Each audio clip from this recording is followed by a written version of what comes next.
এই রেসিপিটার নাম কি হতে পারে তোমরা কি কেউ জানো? দেখাই যাচ্ছে যে চিংড়ির, বাট এটা চিংড়ির কি সেটা তোমরা কমেন্ট করে জানাও।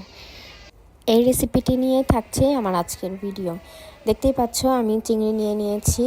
বাড়িতে আর কেউ চিংড়ি খায় না, শুধু আমিই খাবো, সেজন্য অল্প একটু নিয়ে নিয়েছি, আমার নিজের জন্যই রান্না করব।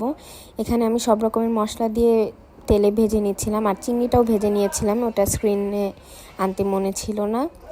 তো তারপর এখানে সব রকমের মশলা টশলা দিয়ে পরে এক্সট্রা পেঁয়াজ দিয়েছি, পেঁয়াজের বাটা দিয়েছি, নেড়ে চেড়ে নিচ্ছি।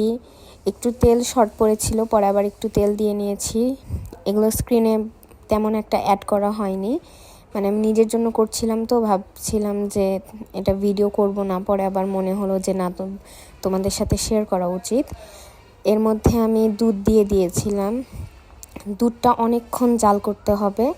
তারপরে এর মধ্যে আমি চিংড়িগুলো দিয়ে, মানে এটা আমি সম্পূর্ণ নিজের একটাভাবে রান্না করার চেষ্টা করেছি। এটার নাম কি দিব সেটাই ভেবে পাচ্ছিলাম না। তোমরা যদি এটা জেনে থাকো তাহলে অবশ্যই কমেন্ট করে জানাবে। আমার ভিডিওটি ভালো লাগলে অবশ্যই লাইক কমেন্ট করবে, আর আমার পেজটিকে ফলো দিবে। এই ছিল আমার আজকের রেসিপি। দেখতেই পাচ্ছ খেতে অনেক মজা হয়েছিল। Tata guys.